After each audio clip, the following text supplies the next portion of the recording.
Hi friends, இன்றைக்கி சூப்பரான கருப்பட்டி பால் கொழுக்கட்டை எப்படி செய்யலான்னு பார்த்துடலாமா? ஒரு சூப்பரான சுவையோட பால் கொழுக்கட்டை சூப்பராக இருந்துச்சு. நீங்களும் ட்ரை பண்ணி பாருங்கள். எப்படி இருக்குன்னு கமெண்ட் பாக்ஸில் கமெண்ட் பண்ணுங்கள். இப்போ வீடியோக்குள்ளே போயிடலாம். ஒரு கப் அளவுக்கு பச்சரிசி மாவு சேர்த்துருக்கேன். இதோட தண்ணி கொஞ்சம் சேர்த்து நல்லா பிசைஞ்சு எடுத்துக்கோங்க. பிசைஞ்சு எடுத்துட்டு இந்த மாதிரி பால் போல் உருட்டி எடுத்துக்கோங்க. என்ன ஷேப்பில் வேணுமோ அந்த ஷேப்பில் நம்ம எடுத்துக்கலாம். அடுப்பில் இட்லி பாத்திரத்தை வச்சுக்கோங்க. அது மேலே இந்த மாதிரி துணியை வச்சுக்கோங்க. துணியை வச்சதுக்கப்புறமா நம்ம உருட்டி வச்ச பாலை ஒன்று ஒன்றா எடுத்து வச்சிடலாங்க. எடுத்து வச்சுட்டு நம்ம கொஞ்சமாக வேக வைக்க போகிறோம். லேசாக மட்டும் வேக வைங்க.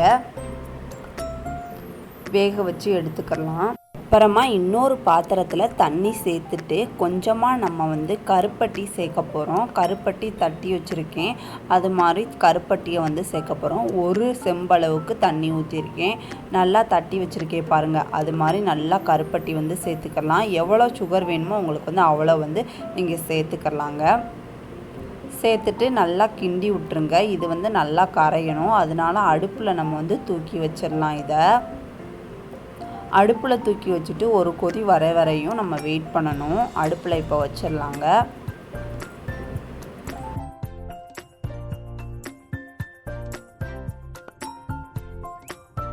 அப்புறமா நமக்கு சளி எல்லாமே இருந்துச்சு, சளி தொந்தரவு இருந்துச்சு அப்படின்னா நம்ம கொஞ்சம் மிளகு சேர்த்துக்கலாம். மிளகு சேர்த்துட்டு சுக்கும் நம்ம இடித்து சேர்த்துக்கலாம். இது கூட நல்லா இடிக்கணும்.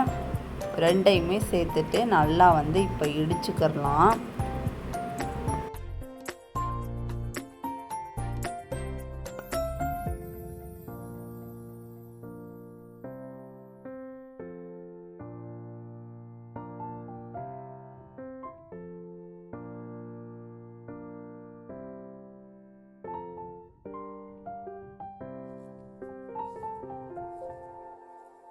பாருங்கள், இந்த மாதிரி முழுசாக இருக்கு இல்லையா? இதை நல்லா பிச்சு போட்டுட்டு அதுக்கப்புறம் நல்லா இடிக்க ஆரம்பிக்கலாம். நல்லா பொடி மாதிரி பவுடர் மாதிரி இடிக்கணுங்க. கருப்பட்டி கொதிச்சிருச்சு. இப்போ ஸ்டவ்வை ஆஃப் பண்ணிக்கலாம். இதோட பாருங்கள் நல்லா பவுடர் மாதிரி இது மாதிரி சேர்த்துக்கலாம். அதுக்கப்புறம் ஒரு பாத்திரத்தில் கொஞ்சமாக பச்சரிசி மாவை கலந்துட்டு நல்லா தண்ணி ஊற்றி நல்லா கலந்துக்கோங்க. பாருங்கள், இந்த மாதிரி கலக்கணும். கொஞ்சம் கெட்டித்தன்மைக்காக நம்ம இது சேர்க்குறோம். இப்போ கருப்பட்டி நம்ம இது பண்ணி வச்சோம் இல்லையா? அந்த கருப்பட்டி கூட இந்த பச்சரிசி மாவை சேர்த்துக்கலாம். இது கூட நம்ம தேங்காவை நல்லா அரைச்சிட்டு வந்துடலாம். தேங்காய் அரைச்சாச்சு. இந்த மாதிரி அரைக்கணும். அரைச்ச விழுதை நம்ம சேர்த்துக்கலாம். இது கூடவே தேங்காய் எவ்வளோ சேர்க்குறோமோ அவ்வளோ டேஸ்ட்டு நல்லா கொடுக்குங்க. இப்போ சேர்த்துக்கலாம்.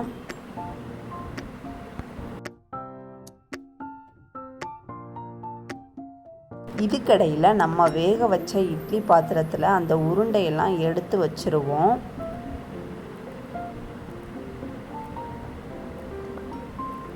இந்த மாதிரி வெந்திருக்கணும். அதுக்கப்புறம் நம்ம இடித்து வச்ச சுக்கையும் மிளகையும் போட்டுக்கலாம். அந்த கலவையில் போட்டு நல்லா கிண்டி விடுங்க. அடுப்பு பற்ற வச்சுருக்கேன் நான். நல்லா கிண்டி விடுங்க. இப்போது பாருங்க, இப்போயே கெட்டித்தன்மை வர்ற மாதிரி ஆயிடுச்சு. நல்லா கொலன்னு இருக்குது பார்த்தீங்களா? சூப்பராக இருக்குங்க. நீங்களும் ட்ரை பண்ணி பாருங்கள். நம்ம சேனலை சப்ஸ்கிரைப் பண்ணிவிட்டு பாருங்கள் ப்ளீஸ். இப்போ நல்லா கொதிச்சு வருது பார்த்தீங்களா? அப்போ இந்த துண்டுகளை நம்ம சேர்த்துக்கலாம். சேர்த்துட்டு நல்லா கிண்டி விட்டுட்டே இருங்க. ஏன்னா அடி பிடிக்கும் டக்குன்னு இது. அதனால் நல்லா கிண்டி விட்டுட்டே இருங்க. நார்மலாக வெல்லம் சேர்க்குறதுக்கும் இதுக்கும் உங்களுக்கு டிஃப்ரென்ஸ் தெரியும். நீங்கள் சாப்பிட்டு பாருங்கள். இது மாதிரி செஞ்சு சூப்பராக ரெடி ஆயிடுச்சு பாருங்கள்.